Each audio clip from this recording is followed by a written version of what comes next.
لا حول ولا قوة إلا بالله العلي العظيم. أعوذ بالله من الشيطان الرجيم. بسم الله الرحمن الرحيم. الحمد لله رب العالمين الذي جعلنا من المتمسكين بولاية أمير المؤمنين وأولاده المعصومين المنتخبين المنتجبين، والصلاة والسلام على سيد الأنبياء والمرسلين وخاتم النبيين وطه وياسين، محبوب رب المغربين والمشرقين، جد الحسن والحسين، مولانا وسيدنا ونبينا وطبيب نفوسنا وشفيع ذنوبنا أبي القاسم محمد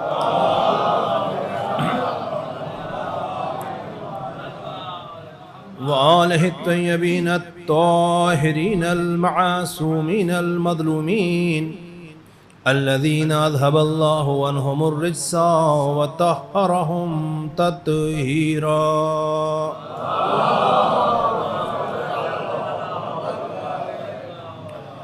ولعنة الله على أعدائهم وقتلتهم وغاصبي حقوقهم ومنكري فضائلهم ومصائبهم أجمعين من يوم عداوتهم إلى قيام يوم الدين. آمين يا رب العالمين. أما بعد فقد قال رسول الله صلى الله عليه وآله وسلم: من مات ولم يعرف إمام زمانه مات ميتة جاهلية. صلوات علی محمد.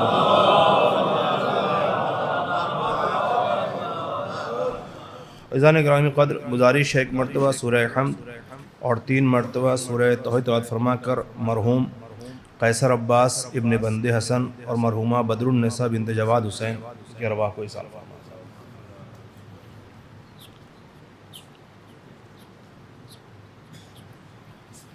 بسم اللہ الرحمن الرحیم. الحمد للہ رب العالمین یوم الدین ایاک نعبد و ایاک نستعین اهدنا الصراط المستقیم صراط الذین انعمت علیہم غیر المغضوب علیہم ولا الضالین. بسم اللہ الرحمن الرحیم.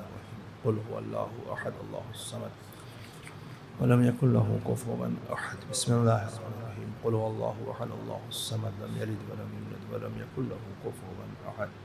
بسم اللہ الرحمن الرحیم. قل هو اللہ احد اللہ الصمد لم یلد ولم یولد ولم یکن له کفوا احد. اللهم صل اللهم صل.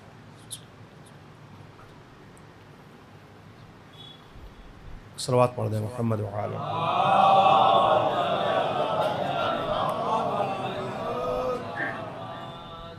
عزیزان گرامی قدر، محترم اور معزز سامعین کرام، وقت عصر ہو چکا ہے. جیسا کہ ایک صاحب نے کہا کہ یہ لوگوں کے استراحت کا وقت ہوتا ہے، ہو سکتا ہے غنودگی طاری ہو تھوڑی سی، تو اس کا بھی لحاظ کرنا پڑے گا. بہرحال صلوات پڑھ دے محمد.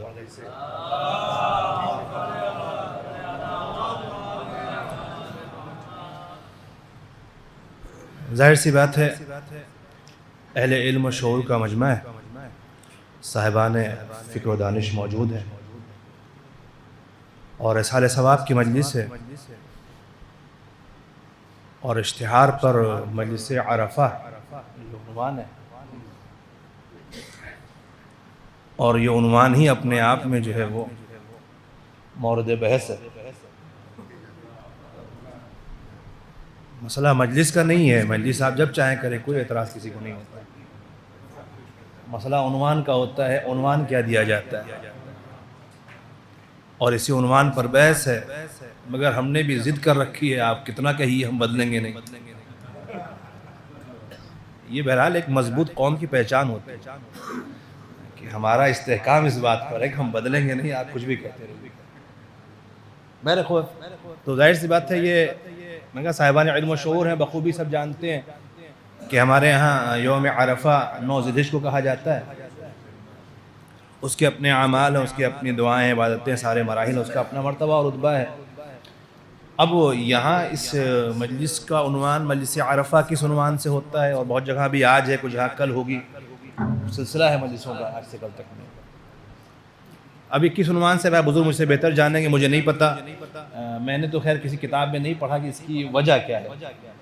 اب بزرگ یہاں بیٹھے ہیں، شاید یہ بتائیں کبھی انہوں نے پڑھا ہو کہیں تو انشاءاللہ بعد میں معلوم کر لوں گا، کوئی مستند روایت کہیں ملی ہو اس حوالے سے۔ جیسا کہ سنا لوگوں سے کہ شاید کوئی بندہ مومن اس دنیا سے رخصت ہونے کے بعد اس وقت تک اپنوں میں پہچانا نہیں جاتا جب تک یہ والی مجلس نہ ہو جائے۔ میں شاید میں نے جو سنا ہے، پتہ نہیں، مجھے نہیں معلوم کہاں تک آپ لوگ اس میری بات کی تائید فرمائیں گے، مگر میں اہل ولا سے بات کر رہا ہوں۔ بڑی عجیب سی بات ہے کہ نہیں ہے، ہم سب کا عقیدہ یہ ہے کہ جیسے ہی روح نکلتی ہے پہلی ملاقات کس سے ہوتی ہے؟ اپنے مولا سے ملنے کے بعد بھی کسی مومن کی روح اتنی دن اٹکی رہ جائے، یہ کیسے ممکن ہو سکتا ہے؟ صلوات پڑھ دیں محمد وآلہ۔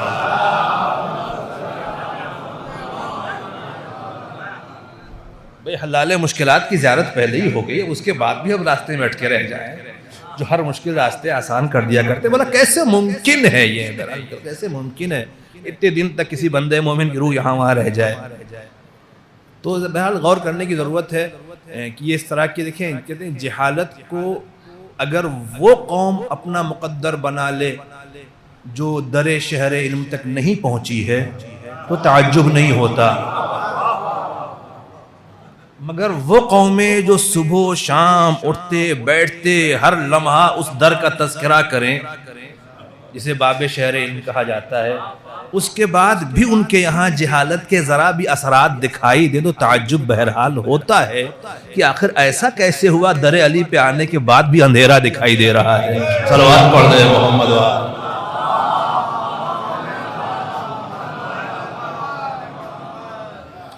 تو یہ بہرحال قابل غور بات ہے کہ اس مقدس نورانی در پہ آنے کے بعد بھی گر ذرا سا کہیں سے اثر رہ جائے تو پھر تعجب ہوتا ہے، اور تعجب اس لیے بھی ہوتا ہے کہ ہم ہی وہ ہیں جو ان پر بہت ہنستے ہیں جو بزم پیغمبر میں رہ کر کے کچھ نہ سیکھ پائے تھے۔ ان پر تو ہمیں خوب ہنسی آتی ہے، ان کا خوب مذاق اڑاتے ہیں، کیسے لوگ تھے، کیسے عجیب تھے، بتائیے نبی کی نورانی بزم میں بیٹھتے تھے پھر بھی کچھ نہیں پا پائے۔ حیرت ہے، عطا میں کمی تو نہیں تھی، ظرف میں اتنی وسعت نہیں تھی کہ کچھ کسب کر پاتے۔ یہ ہنسنے والی بات ہے نا، بتائیے اتنی نورانی بزم میں بیٹھے پھر بھی کچھ نہ حاصل کر پائے۔ مجھے معاف کیجئے گا سرکار، میں آپ حضرات کے مزاج اور شوق سے واقف نہیں ہوں، قبلہ سے بھی ملاقات ہوتی رہتی تو تھوڑا سا بس بقیہ اور وعدہ تعارف تو نہیں ہے، مسئلہ عرفے کا ہے، تعارف زیادہ نہیں ہے، تو اس سلسلے سے کہنا چاہوں گا حیرت کی بات ہے کہ نہیں ہے کہ ہم ان پر طنز کریں اور ذرا محاسبہ کریں، ہم بچپن سے لے کر اب تک کتنی نورانی بزموں میں شریک ہوئے ہیں۔ فرش اعظم مقدس ہے کہ نہیں؟ یہ بزم نورانی ہے کہ نہیں؟ یہاں نورانی ہستیوں کی آمد ہے کہ نہیں؟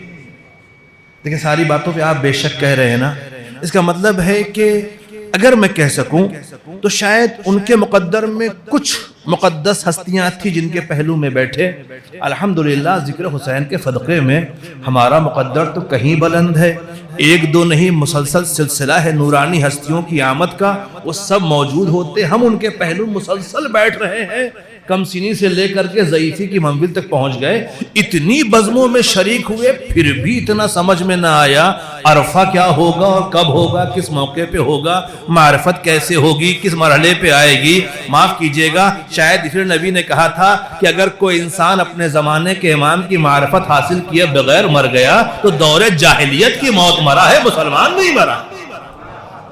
صلوات پڑھ دے محمد وآلہ۔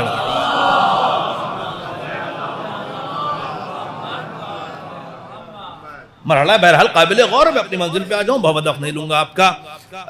ظاہر سی بات ہے موت تو سبھی کو آنی ہے، ہمیں کوئی ایسا نہیں ہے جو اس کا دعویٰ کرے کہ صاحب میں تو نہیں مروں گا. کوئی ہو تو مجھے بتا دیجیے گا, مجھ سے ملاقات کروا دیجیے گا کہ شاید میں بھی کچھ فارمولہ حاصل کر لوں. مرنا سبھی کو ہے. کہتے ہیں جب کہ مرسل اعظم نہ رہے کون رہے گا, ہے نا. تو اتنی بڑی بڑی ہستیاں چلی گئی تو ہمیں بھی جاننا ہے. تو موت سے انکار کسی کو نہیں, موت سے مفر بھی کسی کو نہیں ہے. قدرت نے صاف لفظوں میں اعلان کرا دیا کہ اس سے بھاگ کر کے بچ نہیں پاؤ گے. قل ان الموت الذی تفرون منہ فانہ ملاقیکم ثم تردون الی عالم الغیب والشہادہ فینبئکم بما کنتم تعملون. کہہ دیجئے جس موت سے بھاگ رہے ہو تم سے ملاقات کر کے رہے گی. تو فرار تو ممکن قطعا نہیں ہے, خالق موت و حیات نے کہا ہے. تو سیدھی سی بات ہے, جب فرار ممکن نہیں ہے تو وہ راستہ نہیں ڈھونڈنا چاہیے ہم کو بھاگنے والا. اگر مجھ جیسا کوئی طالب علم کہتا کہ بھاگ نہیں پائیے گا تو آپ میری بات کو معمولی سمجھتے ہیں, وہاں چھوڑو انہیں کیا پتا ہم کتنی تیز چلتے ہیں. مگر جب خالق موت و حیات کہہ رہا ہے کہ تم موت سے بھاگ نہیں پاؤ گے, اب اس کے بعد بھی موت سے کوئی بھاگتا نظر آئے تو اس کا مطلب اسے رب کی باتوں پر اعتماد کم ہے, اپنے بھاگنے پہ زیادہ بھروسہ ہے. ورنہ اللہ کی بات مان لیتے نہ بھاگتے. اچھا بھاگنا بھی عجب کیفیت کا ہوتا ہے, مجھے معاف کیجیے گا اگر میں بات پہنچا پاؤں. میدان جنگ سے تلواریں دیکھ کر کے بھاگنے والے بہرحال وہ آپ کو بخوبی یاد ہے, لیکن بغیر تلوار دیکھے ہوئے ملک الموت کی آمد کی خبر سن کے بھاگنے والے پتہ نہیں آپ پہنچ پائے کہ نہیں پہنچ پائے. کسی مکان میں ملک الموت کے آنے کی خبر سنی تو اب وہ دل میں گھبراہٹ اور پریشانیاں, صاحب نہیں وہاں جانا نہیں ہے, وہاں سے نکلے تو کہیں نہیں جانا ہے, اور یہ سارے جو مسئلے آپ کے ہوتے ہیں آس پاس کے, مجھے نہیں پتہ کہاں پہ کیا صورتحال ہے. یہ بھاگنا کس بات کا ہے؟ یہاں تو ظاہراً تو ملک الموت سامنے میرے ہے نہیں, تلواریں ہے نہیں, نیزے ہیں نہیں, بھالے ہیں نہیں. میں اتنا کہہ سکتا ہوں کہ یہ بھی بھاگنا ایک طرح کا ہے جو کہیں نہ کہیں غیر فرار کی محبت سے خالی دلوں کی کیفیت ہے. ورنہ غیر فرار کی حقیقی محبت قلب میں ہو تو فرار کا تصور بھی دل پہ طاری ہے. وہ کیفیت تو دل پہ آ ہی نہیں سکتی صاحب کہ ہمیں بھی کہیں بھاگنا ہے. یہاں تو تمنائے موت کا جذبہ ہوتا ہے, یہاں تو کفن لے کر کے آنے والے حضرات بیٹھے ہوتے ہیں. مرحوم زیارت کر کے آئے تھے ماشاءاللہ, ابھی تذکرہ کیا کسی نے 2 کفن کربلا کے. اس کا مطلب یہ ہے کہ ہم تو کفن لے کے اپنا ساتھ چلتے ہیں, تو وہاں تو خوف ہونا ہی نہیں چاہیے. حیرت اور تعجب اسی بات پر ہے کہ وہ قوم جو اپنا کفن اپنے پاس رکھتی ہے وہ بھی موت سے گھبرائے تو تعجب کی بات ہے کہ نہیں. جو خود شوق سے اپنا کفن منگواتے نہ جا پائیں, بھائی کفن لے کے آنا, اب اگر وہ بھی ڈر رہے ہوں موت سے تو تعجب کا مقام ہے. تو دوہرا کردار کیوں ہے جبکہ اہل ایمان کی پہچان میں دوہرا کردار نہیں تھا؟ صلوات پڑھ رہے محمد وآلہ.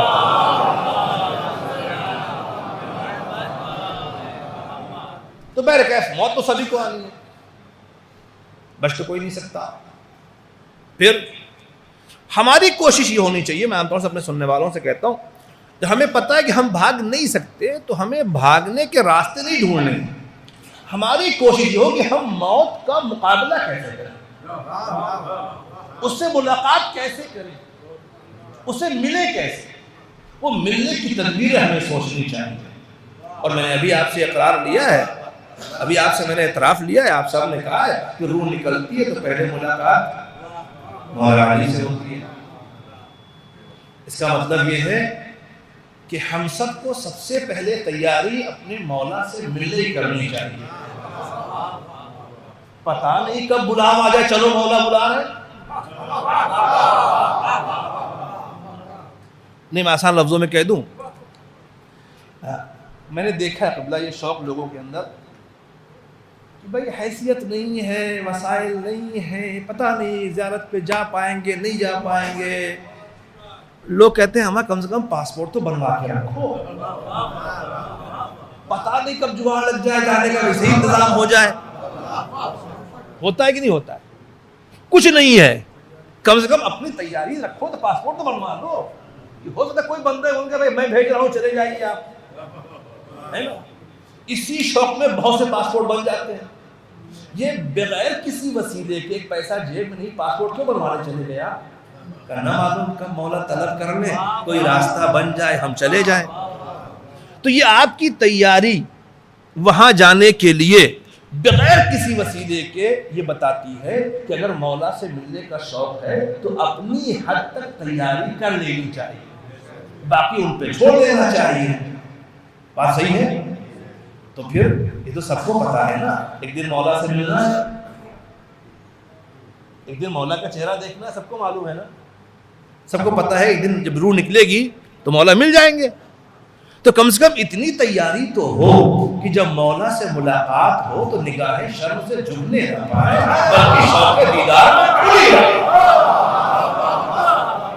صلوات پڑھ دیں محمد وآلہ.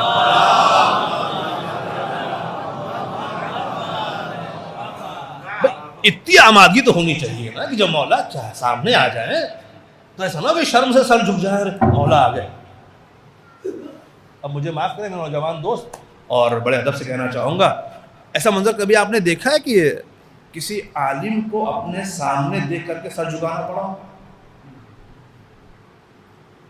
اب محسوس کرنے کی بات ہے, محسوس کر لیجیے. آپ تو جا رہے تھے بڑے شان سے اور سامنے سے قبلہ گئے آتے ہوئے اور جلدی سے راستہ بدلا, میں مولوی صاحب آ رہے ہیں آپ ادھر ہو جاؤ. کیا ہوا بھائی؟ کاٹیں گے ماریں گے نہیں, وہ بولتے ہیں اس داڑھی کے اوپر ابھی بنوا کے آئے, میں سامنے پڑھوں گا ابھی ڈانٹ پڑے گی. کبھی دیکھا ہے صاحب کہ وہ صاحب بولتے بہت ہے مسئلے پہ, ان کے سامنے کھڑ جاؤ بھائی ورنہ بھی سننا پڑے گا. غلط تو نہیں کہہ رہا ہوں؟ اگر ایسا بولنے والا عالم اچانک سے سامنے آ گیا تو چہرہ چھپانے والے کتنے ہیں اور بڑھ کے چہرہ دکھانے والے کتنے ہیں؟ بات سمجھ رہے ہیں آپ؟ تو یہ عالم سے تو آپ بچ کے یوں نکل جائیں گے, مولا سے بچ کے کہاں جائیں گے؟ مولا سے بچ کے کہاں جائیں گے؟ کوئی امکان ہے بچنے کا؟ کوئی تدبیر ہے, کوئی راستہ ہو مولا سے بچنے کا مجھے بتا دیجیے آپ. میں اتنا کہہ دوں, مولا سے بچنے کے بارے میں سوچئے گا بھی نہیں, کیونکہ جو مولا سے بچ کے کہیں اور گیا ہے سوائے ہلاکت کے کچھ نہیں ملا. صلوات پڑھ دیں محمد وآلہ.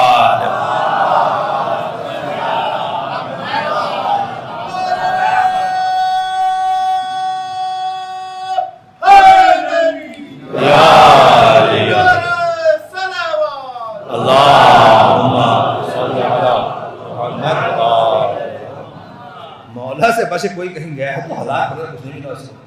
میں نے صرف ایک مثال دی چھوٹی سامنے کی, ورنہ باتیں تو اس کے اندر بہت کچھ ہیں. بھائی مولوی نہیں پتا, اسے نہیں معلوم کہ آپ نے کس کا حق مارا ہے, کس کا مال غصب کیا ہے, اسے نہیں معلوم آپ کی جیب میں کتنا مال حرام رکھا ہوا ہے. وہ سب رکھ کر کے آپ اس کے سامنے گزر جائے کوئی دقت نہیں ہے, وہ نہیں دیکھ پاتا, مگر مولا تو سب دیکھ رہے ہیں. مولا کے سامنے سے مال حرام بھر کے کیسے گزرو گے؟ مولا کے سامنے اپنے بھائی کا حق مار کے کیسے جاؤ گے؟ مولا کے سامنے کسی غریب پر ستم کر کے کیسے آگے بڑھو گے؟ مولا کے سامنے کسی پر ظلم کر کے کیسے ملاقات کرو گے؟ تمہیں پتا ہے ہمارے مولا کو ظالم قطعی پسند نہیں ہے. ہمارے مولا کو ظالم بالکل نہیں پسند ہے, قطعاً نہیں پسند ہے. ایک چھوٹا سا ظلم میرا مولا برداشت نہیں کرتا. اور آپ سنتے رہتے ہیں, علماء ہیں صاحبان فہم ہیں, سنتے رہتے ہیں آپ کہ اگر مولا کہتے ہیں اگر پوری کائنات کی حکومت مجھے دی جائے, کوئی بہت بڑا کام نہیں کرنا ہے, ایک چھوٹی سی چیونٹی کے دہن سے, اس کے منہ سے وہ چھلکا جو اس کا حصہ ہے وہ چھیننا ہے, بس اتنا چھوٹا سا کام ہے نا. ایک چھوٹی سی چیونٹی کے دہن سے اس کا حق, اس کی غذا, اس کا حصہ ہمیں چھیننا ہے. بدلے میں کیا ملے گا؟ 2-4 بیگھا زمین,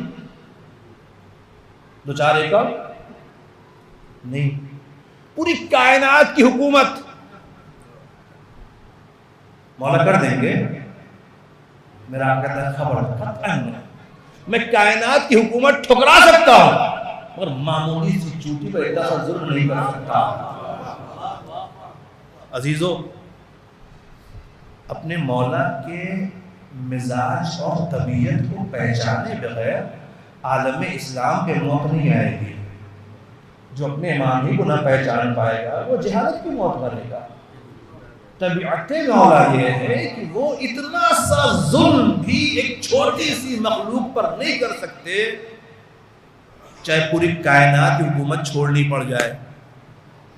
اب اگر میں یہ سب پہن وہن کر کے اور اپنے بھائی کا 200-400 روپے ہی مار جاؤں، بدلے میں کچھ نہیں، 400 روپے تھوڑی ملنے والا ہے، تو کیا مولا مجھے پسند کرے گا؟ میں اپنی بات کر رہا ہوں، آپ نے مت لیجیے گا۔ کیا مولا مجھے پسند کرے گا؟ نہیں کرے گا۔ ہے کوئی علی والا جو اپنے مولا کی پسند سے دور رہنا چاہتا ہے؟ بھائی کوئی علی والا یہاں ماشاء اللہ سارے علی والے محبت کرنے والے بیٹھے ہیں، آپ بتائیں کیا اس میں کون ایسا ہے جس کی یہ خواہش ہو کہ صاحب میں مولا کا بالکل ناپسندیدہ آدمی بن جاؤں؟ کوئی ہے؟ نہیں ہے نا؟ تو کم سے کم اگر ایسا نہیں بننا ہے تو اتنا تو پتہ ہو کہ مولا کی پسند و ناپسند کیا ہے۔ جب تک اپنے امام کی پسند و ناپسند کا علم نہ ہوگا تو معرفت امام کیسے حاصل ہوگی؟ صلوات پڑھیں محمد و آلہ۔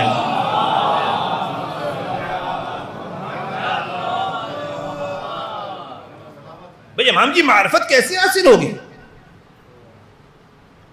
ہم دوسروں پر تو بہت خوب ہو کر کے ہنستے ہیں صاحب، بتاؤ اتنے قریب رہ کے نہیں سمجھ پائے امام کیا ہے۔ دیکھیں مجھے معاف کیجیے گا سرکار، میں ایک فقرہ عام طور سے اپنے سننے والوں سے کہتا ہوں کہ ہمارا مزاج یہ ہے کہ غیروں کے ٹوٹے ہوئے مکان پہ تبصرہ کر کے ہنسنا ہمیں خوب آتا ہے، لیکن اپنے مکان کی تعمیر کی پرواہ ہمیں نہیں ہوتی۔ مگر حقیقت یہ ہے غیروں کے ٹوٹے ہوئے مکان پہ تبصرہ کر کے اپنا گھر نہیں بنتا، اپنا گھر بنانا پڑتا ہے تو بنتا ہے۔ یہ الگ بات ہے کہ ہم ان کے ٹوٹے ہوئے مکان دیکھیں کہ یہ ٹوٹے کیوں، اس میں دراریں کیوں پڑی، اس کی چھت کیوں گر رہی ہے، یہاں سے پانی کیوں ٹپک رہا ہے، آخر یہ زمین کیوں بیٹھ گئی ہے، کیوں یہ گھر ٹوٹا، اس کی علت تلاش کرنا تو ٹھیک ہے، مگر اس علت کو تلاش کرنے کے بعد اس سے اپنے آپ کو بچانا بھی ضروری ہے۔ صلوات پڑھ دیں محمد و آلہ۔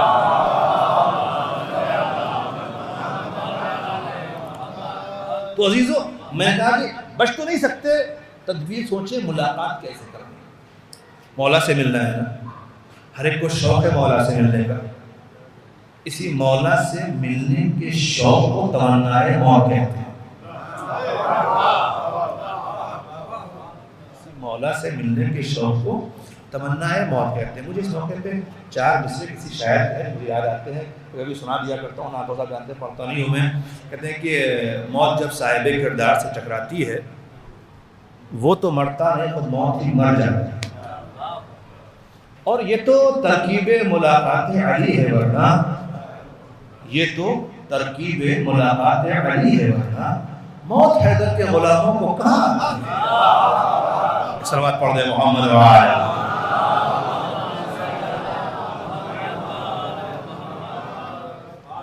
موت ذریعہ ہے اپنے مولا سے ملنے کا۔ میں ایک بات پوچھوں آپ سے بزرگ معذرت کے ساتھ، آخر مولا سے ملنے کے لیے مرنا ہی تو ضروری ہے؟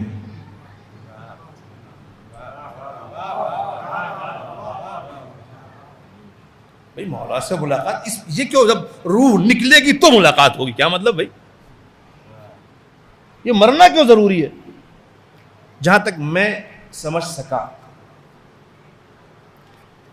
علی نام ہے بلندی کا، نہیں علی کے معنی بلند کیوں ہوتے؟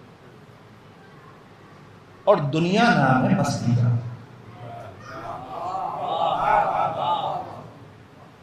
اب اگر کوئی یہ چاہے کہ پستی سے جڑے بھی رہیں، بلندی پہ پہنچ بھی جائیں، یہ ممکن نہیں. پستی سے جڑے رہیں اور بلندی پہنچ جائے ممکن نہیں، یہ ممکن ہی. یہ ممبر بنا ہوا ہے، یہاں تک آنے کے لیے کم سے کم اس کو چھوڑنا تو پڑے گا.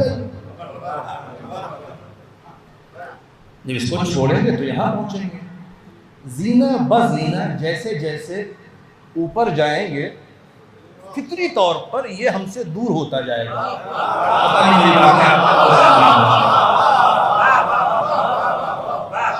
زینہ بزینہ جیسے جیسے اوپر ہوتے جائیں گے، جیسے جیسے اس سے قریب ہوں گے ویسے ویسے اس سے دور ہوتے جائیں گے. اب اگر ہم یہ چاہیں صاحب کہ اس سے بھی قریب رہے اس سے بھی قریب رہے تو نہیں ہوگا. اتنی بات سمجھ گئے تو مجھے کہنے دیجیے، علی نام ہے بلندی کا، دنیا نام ہے پسند کا. حب دنیا دل میں رکھ کر کے علی کی محبت پاتے قربت حاصل کرنا چاہو گے، یہ ممکن ہی نہیں ہے. شاید یہی وجہ ہے جو لوگ علی سے قریب تر ہوتے گئے دنیا کو چھوڑتے چلے گئے. صلوات پڑھے محمد وآل.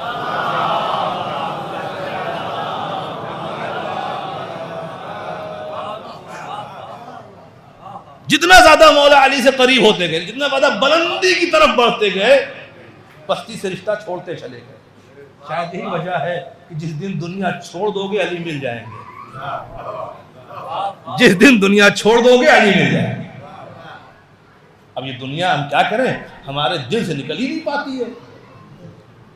جنہوں نے اس زمین پہ رہ کر کے دل سے دنیا کو نکال دیا، وہ شاید اسی فرش پہ بیٹھ کے دل کی آنکھوں سے علی کو دیکھتے تھے.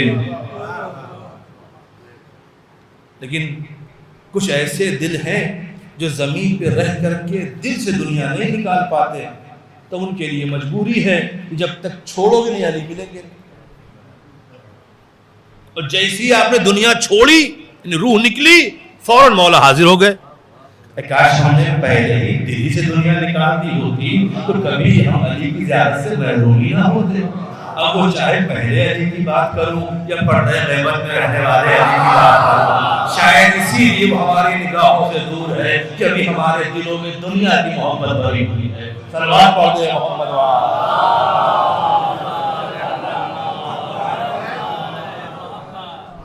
شاید اسی لیے ہماری نگاہوں سے دور ہیں، ہماری نگاہوں پہ پردہ اسی لیے ہے کہ ابھی ہم دل میں دنیا کی محبت بسائے ہوئے ہیں، ابھی ہم دل میں مال کی محبت بسائے ہوئے ہیں، ابھی ہمارے دلوں سے دنیا کی محبت نکل ہی نہیں پا رہی ہے. شاید یہی وجہ ہوتی ہے کہ جب دل میں دنیا اور مال کی محبت بھر جاتی ہے تو ہم غیروں کا حق مارنا شروع کر دیتے ہیں اور اپنے جیسوں کا حق مارتے مارتے اتنے جری ہو جاتے ہیں کہ امام کا بھی نہ چاہتے ہیں. صلوات پڑھ دے محمد.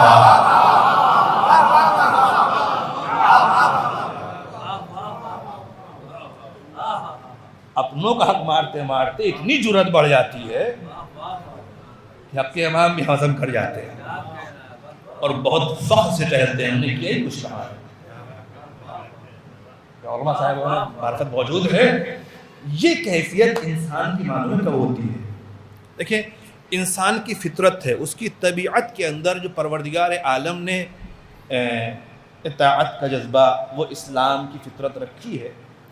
اس کا تقاضا یہ ہے کہ جب بھی انسان کوئی پہلی مرتبہ کوئی غلط کام کرتا ہے اسے احساس شرمندگی ہوتی ہے. وہ اندر سے نفس لوامہ ہے جو ملامت کرتا ہے، کیا کیا تم نے غلط کیا، کیا تم نے غلط کیا. کیسے ایسا ہوتا ہے؟ میں شاید اپنے بچوں اور دوستوں کو بتا سکوں. بالکل سیدھی سی مثال ہے. آپ لوگ ماشاءاللہ ایک صاف ستھرے علاقے میں رہتے ہیں، خوشبودار علاقے میں رہتے ہیں. وہ آدمی جو خوشبودار علاقے میں صاف ستھرے ایریے میں رہتا ہے، اسے کبھی پکڑ کر کے اس علاقے میں رہے جہاں بدبو زیادہ ہوتی ہے، کیا کیفیت ہوگی اس کی؟ یعنی اس علاقے میں قدم رکھتے ہی اس کے چہرے کے حالات بدل جائیں گے. اندر سے طبیعت کے اندر اس کی جو ہے عجب کیفیت ہوگی، وہ اپنے ہاتھوں سے کبھی ناک بند کرے گا، کہیں منہ بند کرے گا، بس چاہے گا جلدی سے یہاں سے نکلو، دم گھٹ رہا ہے، جبکہ وہی دیکھ رہے ہوں گے آپ کہ اس محلے میں رہنے والے خود آرام سے ٹہل رہے ہیں، نہ وہ ناک بند کر رہے ہیں نہ منہ بند کر رہے ہیں، آرام سے اسی گلی میں گھوم رہے ہیں۔ ایک ہی گلی میں چلنے والے دونوں انسان ہیں، ایک بڑے سکون سے جا رہا ہے، دوسرا پریشان ہو رہا ہے، کیوں؟ کیونکہ یہ اس بدبو والے علاقے میں رہ کر کے اس کا عادی ہو چکا،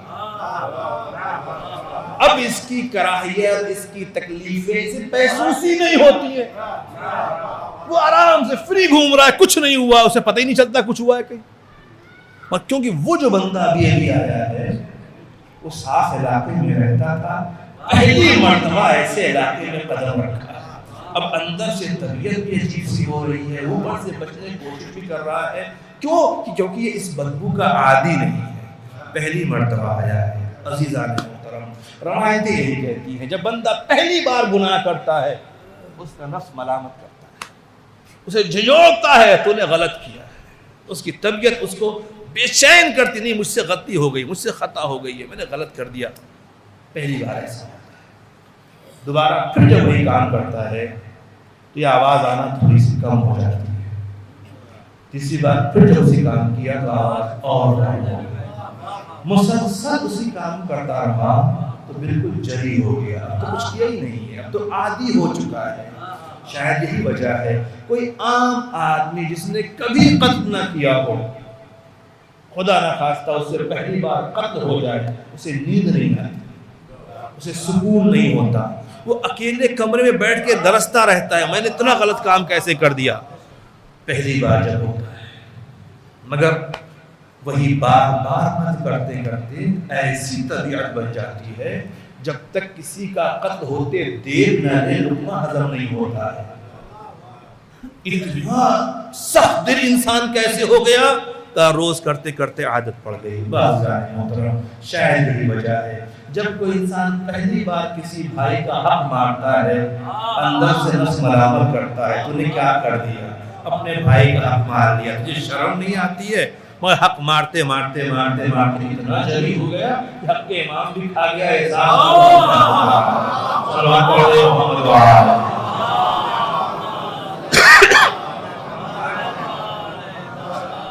لیکن میں اپنے اس محترم مجمع سے بڑے ادب کے ساتھ کہنا چاہوں گا، اس عزا خانے کو فقط عزا خانہ مت سمجھے، یہ شفا خانہ بھی ہے، یہاں علاج بھی ہوتا ہے، یہاں دوائیں بھی ملتی ہیں، بغیر ٹیبلٹ کے انسان صحیح ہو جاتا ہے۔ آپ حیرت سے مجھے دیکھ رہے ہیں، دکھ تو نہیں رہا ہے کچھ یہاں پر ایسا، میں بڑے یقین سے کہہ رہا ہوں، اسی عزا خانے سے بہت سے جسمانی امراض کی شفائیں بھی لے جاتے ہیں اور بہت سے اپنے روحانی بیماریوں کا علاج بھی لے جاتے ہیں۔ اگر مسلسل حق مارتے مارتے روح مردہ ہو رہی ہو اور اتنی مردہ ہے کہ حق کے امام بھی کھانے کے بعد احساس نہ ہو رہا ہو، تو سمجھو کہ بہت شدید بیماری مبتلا ہو، طبیعت کو دوا کی ضرورت ہے، علاج کے لیے رابطہ کرو، کہیں مت جانا، اسی شفا خانے میں بڑی نورانی ہستیاں آئی ہوئی ہیں، بڑی عظیم شخصیتیں بیٹھی ہوئی ہیں، وہ انہی سے توسل کر لو۔ امام حسین کی ماں بھی آئی ہوئی ہے، اے شہزادی ذرا ہمارے اندر ذرا سا کمی روحانی اعتبار سے آ گئی ہے، کچھ گندگی پیدا ہو گئی ہے، کچھ کثافتیں پیدا ہو گئی ہیں کہ ہم اس منزل پہ آ گئے کہ حق مارتے ہمیں احساس نہیں ہوتا۔ اے شہزادی میری اس بیماری کا علاج کرا دیجئے، میری روح کو شفا دلا دیجئے، میرے اندر معرفت کا نور پیدا کر دیجئے، کم سے کم اتنا تو نور آ جائے کہ اپنے امام کو پہچان تو سکوں۔ صلوات پڑھیں محمد۔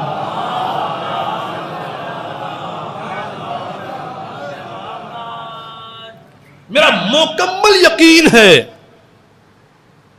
کہ اگر اسی فرش عذاب پہ بیٹھ کر کے اپنی روح کی شفا اس کے وسیلے سے مانگی جائے تو یقیناً روح شفا یاب ہوگی، جس قلب کے اندر معرفت کی روشنی پیدا ہوگی، اور جب قلب کے اندر اہل بیت کی معرفت کی روشنی آ جائے گی تو یقین جانیے پھر غذائے حرام منہ پہ رکھتے ہوئے دہن رکھتے ہوئے اچھا نہیں لگے گا، حرام لقمہ زبان تک لانا اچھا نہیں لگے گا، اندر سے طبیعت اس سے کہے گی نہیں غلط ہو رہا ہے، جو چیز تم کھا رہے ہو یہ تمہاری صحت کے لیے اچھی نہیں ہے، تمہاری روحانیت کے لیے اچھی نہیں ہے، تمہارے اس معرفت اہل بیت کے درجے کے لیے اچھی نہیں ہے۔ عزیزان گرامی، بڑے ادب سے کہنا چاہوں گا، ہم نے بخوبی محسوس کیا ہے اگر کوئی ڈاکٹر یہ کہہ دے کہ آپ کے لیے یہ غذا اچھی نہیں ہے، آپ کی صحت خراب ہو جائے گی۔ سرکار میں نے دیکھا ہے بڑے شوقین لوگ اپنی پسندیدہ غذا چھوڑ دیتے ہیں۔ حضور بہرحال میری تائید کریں گے اس بات پہ، ایک صاحب کو میٹھا کھانے کا بہت شوق ہے، مطلب کچھ بھی ہو میٹھا چاہیے ہی، اور برابر ڈائبٹیز نے گرفتار کیا، ڈاکٹر صاحب کا حضور بہت کھا لیا مت کھائیے گا۔ بڑی شوقین چیز تھی، بڑی پسندیدہ چیز تھی، مگر کیا کریں اب سامنے دیکھتے ہیں قبلہ کھا رہے ہیں، ہمیں نہیں کھانا ہے، بڑی مصیبت ہے۔ کیا ہوا؟ ڈاکٹر صاحب نے کہا ہے کہ اگر کھایا تو بیماری بڑھ جائے گی۔ میں اتنا سمجھ پایا اس کا مطلب ہے خالق کائنات نے ہم پہ بڑا کرم کیا ہے، اس نے ہمارے اندر یہ صلاحیت رکھی ہے کہ اگر ہم چاہیں تو اپنی پسندیدہ شے بھی شفایابی کی غرض سے چھوڑ سکتے ہیں۔ ہم کسی شے کے اسیر نہیں ہیں، ہمیں غلام نہیں بنایا ہے، ہمیں آزاد بنایا ہے، جب تک دل چاہا خوب کھایا، مگر جیسی عہد کیا وہ نقصان دے چھوڑ دیا۔ اگر یہ صلاحیت اللہ نے ہمیں عطا کی ہے، یہ کرم تھا اس کا۔ یہ تو بات جسمانی صحت کی تھی نا، ہم نے بڑے شوق سے چھوڑ دیا۔ ایسے ہی کچھ چیزیں روحانی صحت کے لیے مضر ہوا کرتی ہیں، ہمیں بھی اس کا خیال رکھنا چاہیے۔ مجھے معاف کیجیے گا، جسم کچھ دن ساتھ رہے گا، روح تو ہمیشہ رہنا ہے۔ صلوات پڑھیں محمد۔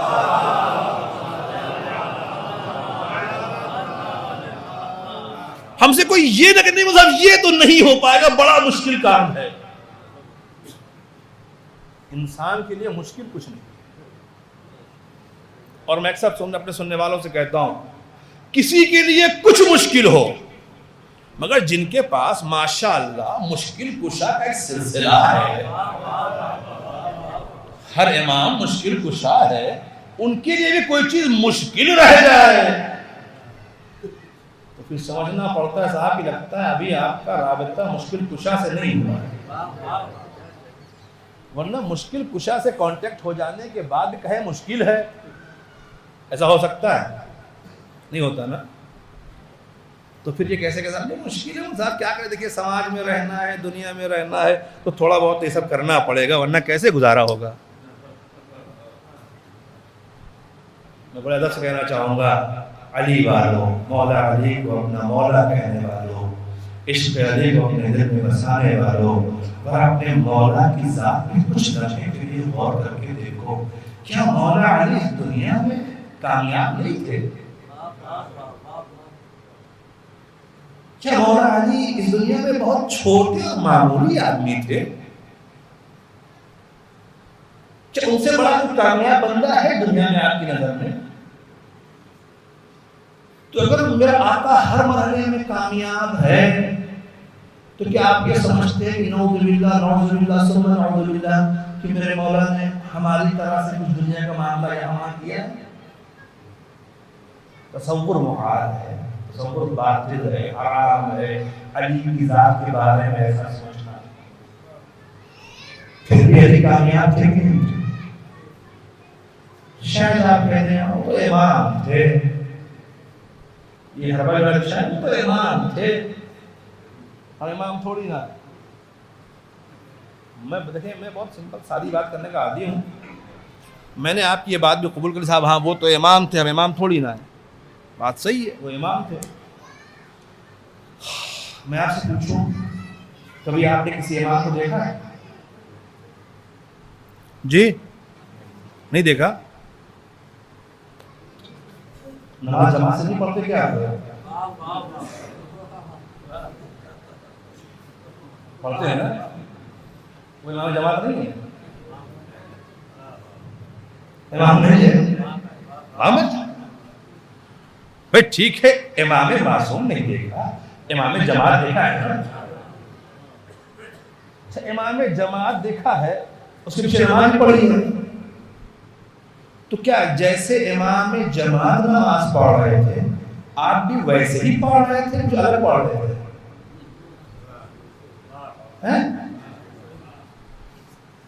ویسے ہی پڑھ رہے تھے، بالکل ویسے ہی پڑھ رہے تھے، جیسے امام جماعت پڑھ رہے تھے آپ بھی بالکل ویسے ہی پڑھا آپ نے، تب تو آپ کا امام ہو جانا چاہیے۔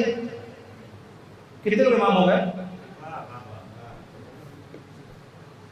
امام جماعت کے پیچھے بالکل 100% پیروی کر کے کتنے آدمی امام بنے؟ کوئی بنا ہے؟ ارے 2 رکعت کے امام کی 100% پیروی کر کے آج امام نہ بنتا ہے۔ امام رہا، ماموم رہا، ماموم رہا، پیروی کرنے والے۔ دیکھیں پیروی اس لیے امام کی جاتی ہے تاکہ امام اور ماموم کا رشتہ باقی رہ سکے۔ صلوات پڑھ دیں محمد و آل محمد۔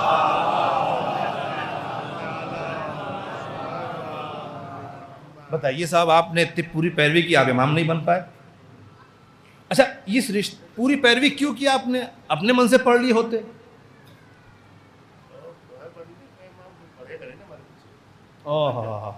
شوق ہی رہ گیا، مطلب وہ ماننے کو تیار نہیں کہ آپ امام ہو گئے۔ بتائیے اتنا ان کے پیچھے پڑھنے کے بعد بھی، یہ تو ہم بھی سمجھانا چاہتے ہیں کہ امام کی 100% پیروی کر کے امام نہیں بنو گے، ہاں امام اور ماموم کا رشتہ باقی رہے گا۔ اگر اپنے من کی پڑھنے لگے امام کے پیچھے بھی، ٹھیک ہے حضور آپ آگے پڑھائیے، پیچھے ہم اپنے والی کر لیں گے، تو کیا ہوگا؟ اس امام کی امامت پہ کوئی فرق نہیں آئے گا۔ کریے اپنے من کی، وہاں کوئی فرق نہیں پڑنے والا ہے، ہاں آپ کا رشتہ ان سے ٹوٹ گیا ہے، اب آپ اس جماعت میں شمار نہیں کیے جائیں گے، جماعت سے باہر، اور باہر ہوتے ہی ثواب گھٹا۔ اما 2 رکعت کے امام کی جماعت سے باہر گئے، ثواب کم ہو گیا، اور جو پوری کائنات کا امام ہے۔ میرے نوجوان ساتھیوں، اس 2 رکعت کی جماعت کے امام سے باہر ہٹ کے، اس جماعت سے باہر نکل کر کے فرادہ جماعت پڑھ کے کم ثواب پا سکتے ہو، مگر علی کی جماعت سے باہر گئے نا تو سوائے ہلاکت کے کچھ نہیں ملنے والا ہے۔ صلوات پڑھ دے محمد و آل۔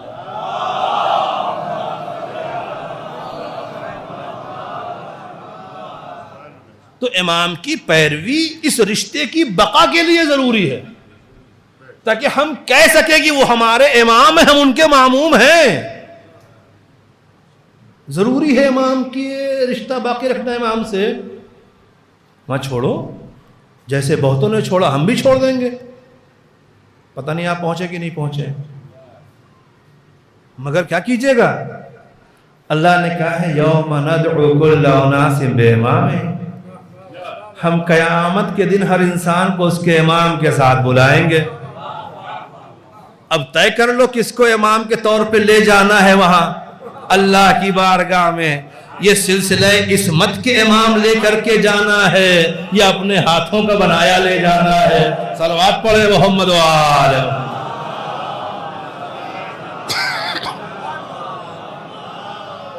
کس امام کے ساتھ؟ اللہ تو امام کے ساتھ ہی بلائے گا، اکیلے ہماری کوئی حیثیت نہیں ہے۔ اپنے امام کے ساتھ آؤ، اب فیصلہ کر لو کون کون امام کس کا اس کا ہوگا، سوچ لو۔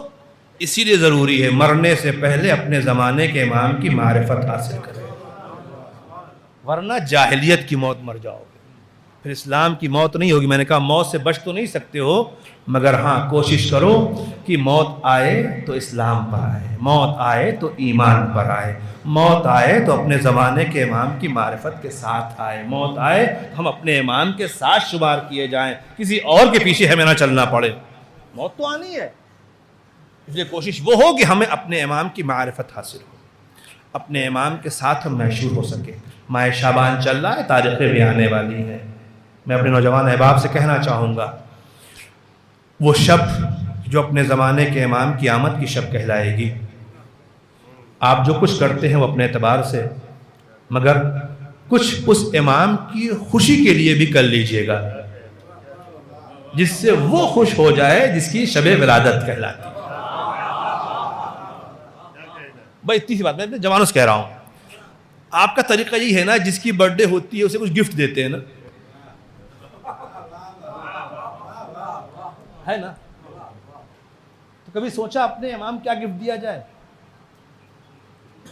بھائی امام کی برتھ ڈے ہے، اب تو کیک رائج کر ہی دیا ہے آپ لوگوں نے،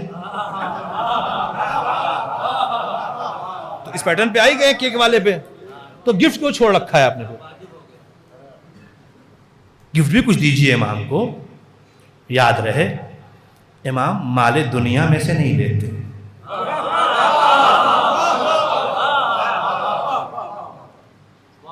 یہ تو ان کے قدموں کی ٹھوکروں میں رہتی ہے.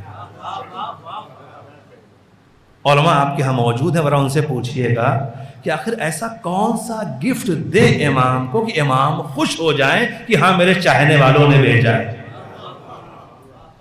مانگتے تو ان سے ہمیشہ رہتے ہیں، اس رات پھر مانگیں گے.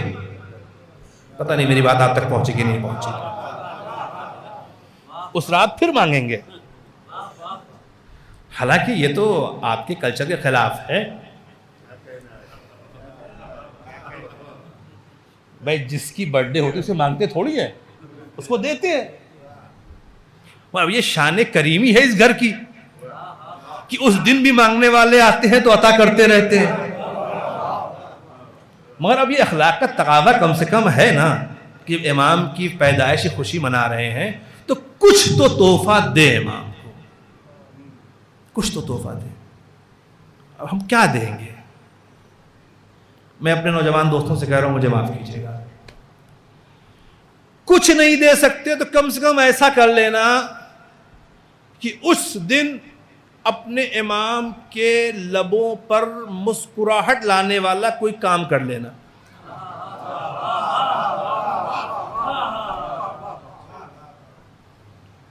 اب وہ امام کے لب پہ مسکراہٹ کیسے آئے گی؟ وہ امام کی جو اپنے جد کے غم میں رو رہا ہے، اس کے لب پہ مسکراہٹ کیسے آئے؟ جو اپنی جدہ کی بے پردگی پر خون کے آنسو رو رہا ہے، اس کے لب پہ مسکراہٹ کیسے لائی جائے؟ نوجوانوں اور غور سے سننا، امام کی ولادت کی شب کوشش کرنا کہ آج کے دن امام کے لب پہ مسکراہٹ لا دے. کیسے آئے گی؟ میں نے علماء سے سنا ہے اور پڑھا بھی یہی ہے کہ جس دن، کیونکہ روایتیں کہتی ہیں کہ ہر شب جمعہ امام کی بارگاہ میں نامہ اعمال پیش ہوتے ہیں، اور اس نامہ اعمال میں جب ان کے چاہنے والوں کی طرف سے کوئی معصیت پروردگار، کوئی اللہ کی گناہ نظر نہیں آتی تو امام کے لب پہ مسکراہٹ آتی ہے. تو پہلی بات تو کوشش یہ کرو کہ یہ پورا ہفتہ ایسا محفوظ رہے گناہوں سے کہ امام خوش ہو جائیں. پورے ہفتے نہ بچا پاؤ اپنا، کم سے کم اس دن جب امام کی ولادت کی شب ہے عہد کر لینا صبح سے ہی کہ آج کوئی بھی فعل حرام نہیں کریں گے، کوئی جھوٹ نہیں بولیں گے، کسی نامحرم پہ نظر نہیں کریں گے، کسی کی غیبت نہیں کریں گے، کوئی مال حرام نہیں کھائیں گے، کوئی خطا نہیں کریں گے، کسی بزرگ کی توہین نہیں کریں گے، کسی مومن کو اذیت نہیں پہنچائیں گے، کیونکہ آج میرے زمانے کے امام کی آمد کی شب ہے. ایسا بن کے امام کے سامنے پیش ہوں گے کہ مولا دیکھ کر کے خوش ہو جائے کہ ہاں میرے سپاہی تیار ہو رہے. نوجوانوں یہ عہد کرنا، یہ تاریخیں ہیں.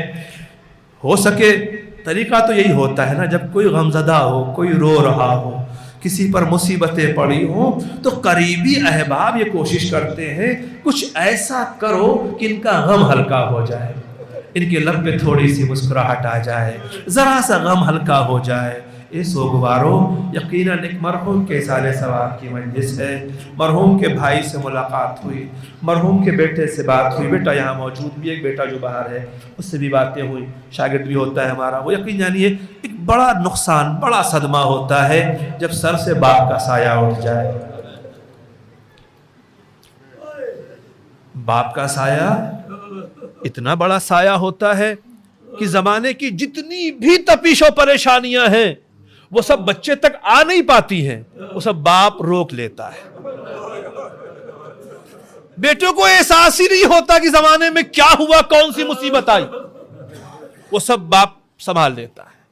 مگر جب وہ سایہ ہٹ جائے تو ایسا لگتا ہے کہ صحرا میں جو سایہ دار درخت تھا وہ ہم سے چھین لیا گیا. میں عرض کروں عزیزو، روایت کہتی ہے شہزادی زہرا سلام اللہ علیہا اپنے بابا کے فراق میں بہت گریا کیا کرتی تھی. شہزادی اپنے بابا کے فراق میں بہت گریا کیا کرتی تھی.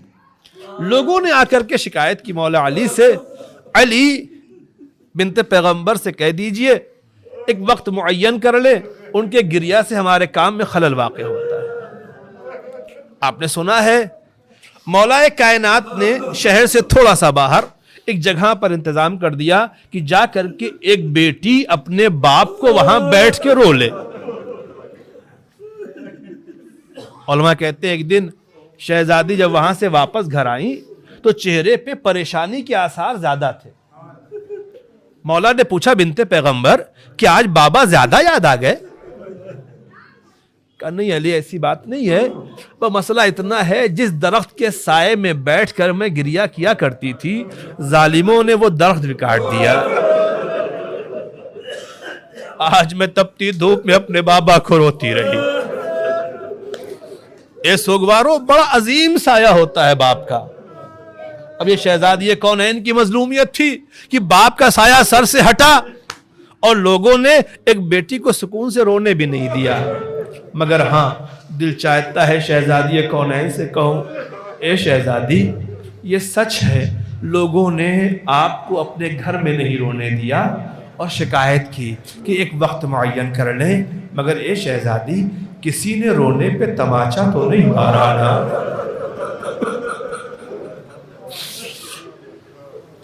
اے شہزادی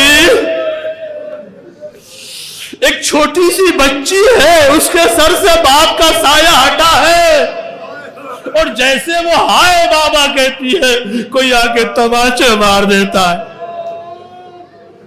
جزاکم اللہ خیر الجزا.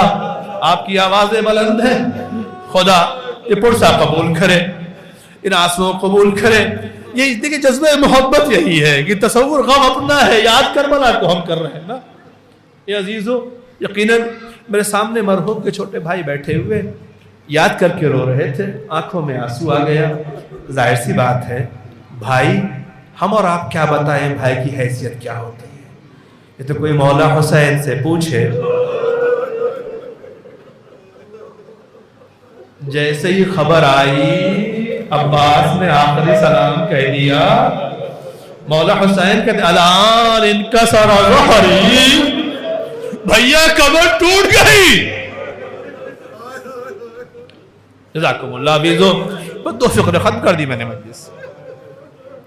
آپ محسوس کریں گے نا یہ مرحلے ہیں جب سر سے باپ کا سایہ اٹھ جائے، کوئی بچہ یتیم ہو جائے. شریعت محمدیہ کہنا یہ تھا جب کوئی یتیم ہو تو اس کے سر پہ دست شفقت پھیرنا، اس سے محبت کرنا، اسے یتیمی کا احساس نہ دلانا. مگر کیا کیجئے گا، کربلا میں سارے دستور ٹوٹ گئے. میں مرحوم کے انتقال پہ تھا تو نہیں، مگر مجھے یقین ہے کہ جب بیٹا آیا ہوگا تو لوگوں نے بڑھ کے سینے سے لگا دیا ہوگا کہ بیٹا تمہارے غم میں ہم شریک ہیں، صبر کرو، تمہارے باپ دنیا سے رخصت ہو گئے، تم یہ ہم تمہارے باپ جیسے ہیں، چچا نے بھی کہا ہوگا، مگر کیا کیجیے گا، کربلا میں جب ایک بیٹا یتیم ہوا ہے تو کوئی سینے سے لگانے والا نہیں آیا، ہاں نیچے سے بستر کھینچنے والے ضرور آئے، بڑھ کر کے گلے لگانے والے نہیں آئے، گلے میں توپ ڈالنے والے ضرور آ گئے۔ بابا دارو ختم کر دی میں نے مجلس۔ آپ سنتے رہتے ہیں نا، آپ سوچیں اتنی صدی گزر گئی، ذرا سا میں نے تذکرہ کیا، آپ بے ساختہ رو پڑے، آپ کی آوازیں بلند ہو گئیں، آپ کی آنکھوں میں آنسو آ گئے، آپ کا دل رزنے لگا۔ ہماری محبت اتنی صدی کے بعد یہاں تک پہنچی ہے۔ اب ذرا سوچو، جو پردے غیبت میں امام ہے، جو نگاہ امامت سے سارے منظر دیکھتا ہے، اس کی کیفیت کیا ہوگی؟ شاید یہی وجہ ہے کہ جب وہ اس منظر کو اپنی نگاہوں سے دیکھتا ہے تو فقط آنسو نہیں، اس کی آنکھوں سے لہو بہتا ہے۔ علماء عام طور سے بات بیان کرتے ہیں، آخری فقرہ ختم کر دی میں نے مجلس۔ کسی خطیب نے کسی خواب میں امام کو دیکھا اور پوچھ بیٹھا، مولا پڑھا ہے میں نے زیارت نائیہ میں کہ آپ خون کے آنسو روتے ہیں، آقا کس مظلومیت پر، کس ظلم کے اوپر، کس پریشانی پر، کس مصیبت پر؟ اور میں کہتے ہیں ذاکر نے سب مصیبتیں گنانا شروع کی، کیا اکبر کی شہادت، کیا علی اصغر کی شہادت، کیا عباس کی شہادت؟ مولا کہتے ہیں نہیں، اگر یہ بھی ہوتے تو خون کے آنسو روتے۔ کہا کس بات پر؟ کہا تمہیں پتا ہے میری جدہ بغیر چادر کے بازار شام کوفہ، یہ وہ مصیبت ہے جو مجھے اب تک لہو رلا رہی ہے۔ اے عبادارو، شاید یہی وجہ تھی کہ چوتھے امام مسلسل کہتے رہے اشاء اشاء۔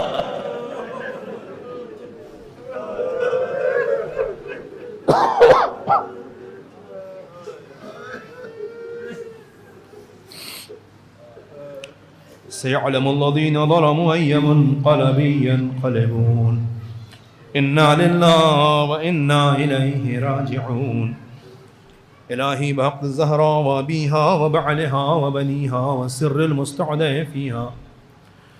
بار الہ ہماری عزا کو قبول فرما، غم اہل بیت اطہار میں رونے والوں پہ رحمت نازل فرما۔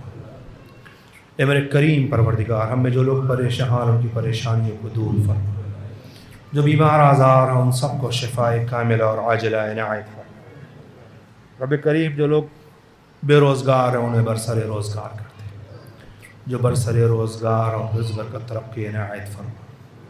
اے میرے معبود، ہمیں مال حرام اور رزق حرام سے بچنے کی توفیق عنایت فرما، ہمیں رزق حلال حاصل کرنے کی توفیق عنایت فرما، ہمارے رزق حلال میں وسعت و برکت عنایت فرما۔ پروردگار، تجھے واسطہ عظمت اہل بیت کا ہمارے دلوں کو نور علم اور نور معرفت اہل بیت اطہار سے منور فرما، تمام مقامات مقدسہ کی حفاظت فرما، علماء کرام مراجع اعظام کی حفاظت فرما۔ اے میرے مالک، ائمہ بقی کے روضے کی تعمیر کے اسباب فراہم فرما۔ میرے معبود، تجھے واسطہ عظمت اہل بیت کا تمام عاشقان امام حسین کو قبر حسین کی زیارت نصیب فرما۔ اے میرے اللہ، تجھے واسطہ عظمت اہل بیت کا اس تذکرے کا ثواب ان مرحومین کے لیے باعث برکت و سعادت قرار فرما، اسے ان کے لیے بہترین زاد راہ قرار فرما۔ ان مرحومین کی مغفرت فرما، انہیں جوار معصومین میں جگہ عنایت فرما، ان کے پسماندگان کو صبر جمیل عنایت فرما۔ بالخصوص مرحومین کے ورثہ کو توفیق دے کے مرحومین کے قضا واجبات کو ادا کر سکے۔ پروردگار، تجھے واسطہ عظمت اہل بیت کا پردے غیبت میں رہنے والے فرزند زہرا منتقم خون حسین امام عصر کے ظہور میں تعجیل فرما، ہم سب کو امام کے خادموں میں شمار فرما۔ ربنا تقبل منا انک انت السمیع العلیم۔ ایک مرتبہ سورہ حمد اور 3 مرتبہ سورہ توحید پڑھ کر مرحوم قیصر عباس ابن بندے حسن، مرحومہ بدر النساء بنت جواد حسین کی روح کو